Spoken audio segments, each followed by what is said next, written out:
ഞങ്ങള് മീനങ്ങാടി വീട്ടിലാണ് ഉള്ളതെന്ന് ഇങ്ങക്ക് എന്തായാലും അറിയായിക്കുമല്ലേ. ഉച്ചക്കത്തെ ചോറ് വയ്ക്കലും റെസ്റ്റ് എടുക്കലും ഒക്കെ കഴിഞ്ഞിട്ടുണ്ട് കേട്ടോ. ഇപ്പം ഞാനിതാ വൈകുന്നേരമാണ് വീഡിയോ എടുത്തുകൊണ്ട് നിൽക്കുന്നത്. ഞങ്ങൾ വന്നതുകൊണ്ട് തന്നെ ഉപ്പച്ചി ഇന്ന് കുറച്ച് നേരത്തെ വന്നിട്ടുണ്ടായിരുന്നു. അതിൻ്റെ പുറകെ തന്നെ ഉമ്മയും വന്നിട്ടുണ്ടായിനി കേട്ടോ. ഉപ്പച്ചിനെ കണ്ടിട്ടേ ആ കാണാനുള്ള പൂതിയും കൊണ്ടൊന്നല്ല അവർ ഇറങ്ങി ഓടണത്. കയ്യിൽ എന്തെങ്കിലും കവർ ഉണ്ടാവും, ആ കവറിൽ ഓർക്കുള്ളത് എന്തെങ്കിലും ഉണ്ടാവും, അതിനാണ് കേട്ടോ പോണത്. നാസിമോൻ ഇതാ പിന്നെ വണ്ടിയിൽ തന്നെ ഇരിക്കുന്നുണ്ട്.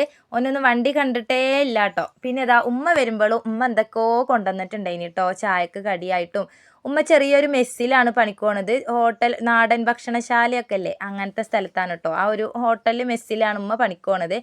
അപ്പോൾ അവിടുന്ന് വന്നപ്പോൾ ഉമ്മ അതാ തിന്നാനുള്ള എന്തൊക്കെയോ കൊണ്ടുവന്നിട്ടുണ്ട്. അപ്പോൾ അതും അതവിടെ ഓരി വെച്ച് എല്ലാം കൂടെ കഴിക്കാനുള്ള പരിപാടിയിലാണ് കേട്ടോ. വൈകുന്നേരത്തെ കട്ടൻ ചായക്ക് ഇഷ്ടം പോലെ കടി അയക്കണം ഞങ്ങൾക്ക് കുടിക്കാൻ.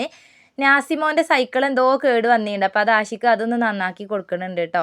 അങ്ങനെ ഇതാ നല്ല കട്ടൻ ചായയും വെച്ച് ഞങ്ങളിതാ ഉച്ചക്കത്തെ ചോറ് കഴിക്കൽ കഴിഞ്ഞിട്ട് അധിക സമയമൊന്നും ആയില്ല. ഞങ്ങൾ വൈകുന്നേരത്തെ ചായ കുടിക്കുകയാണ്. ഇവിടെ വന്നാൽ പിന്നെ തീറ്റക്ക് ഒരു പഞ്ഞം ഉണ്ടാവില്ല കേട്ടോ. തിന്നുക ഇരിക്കുക അതന്നെ പണി. അങ്ങനെ വൈകുന്നേരത്തെ ചായ കൂടിയൊക്കെ കഴിഞ്ഞിട്ടുണ്ടായിരുന്നു. ഉപ്പച്ചി മുറ്റത്ത് വണ്ടി കഴുകിക്കൊണ്ട് നിൽക്കുകയാണ്. മറ്റോനിതാട്ടോ സൈക്കിൾ ഓടിക്കല്ല, അത് ഉരുട്ടി അങ്ങനെ നടക്കുന്നുണ്ട്. ഇനിയിപ്പോൾ അതാ അടുത്ത രാത്രിക്കേക്കുള്ള ഫുഡ് ഇവിടെ റെഡി ആയിക്കൊണ്ട് നിൽക്കുന്നുണ്ട്. ആജു ബത്തേരിയിൽ നിന്ന് മന്തി കൊടുത്തയച്ചിട്ടുണ്ടായിരുന്നു. അപ്പോൾ അതൊക്കെ ഒന്ന് ചൂടാക്കി എടുക്കുന്നുണ്ട് മക്കൾക്കൊക്കെ കൊടുക്കാൻ. പിന്നെ മീൻ കറിയും മീൻ പൊരിച്ചതും അങ്ങനെ എല്ലാം ഉണ്ടായിന് കേട്ടോ. ഇനിയിപ്പോൾ വേറെ കാര്യമായിട്ടൊന്നും ഉണ്ടാക്കണ്ടെന്ന് പറഞ്ഞിട്ടാണ് എല്ലാം ഉണ്ടായിരുന്നു കേട്ടോ. അതുകൊണ്ട് തന്നെ ഇനിയിപ്പോൾ ബാക്കി നാളത്തേക്കൊക്കെ എന്തെങ്കിലും കാട്ടാമെന്ന് വിചാരിച്ചിട്ടാണ്. അപ്പം കുട്ടികൾക്ക് ചോറ് കൊടുക്കാൻ വേണ്ടിയിട്ട് ഞാനിതാ എല്ലാം ചൂടാക്കി കൊണ്ട് നിൽക്കുകയാണ്. ഉമ്മയും അതിൻ്റെ ഇടയിൽ അങ്ങോട്ടും ഇങ്ങോട്ടും നടന്ന് എന്തൊക്കെയോ പണിയൊക്കെ എടുക്കുന്നുണ്ട്.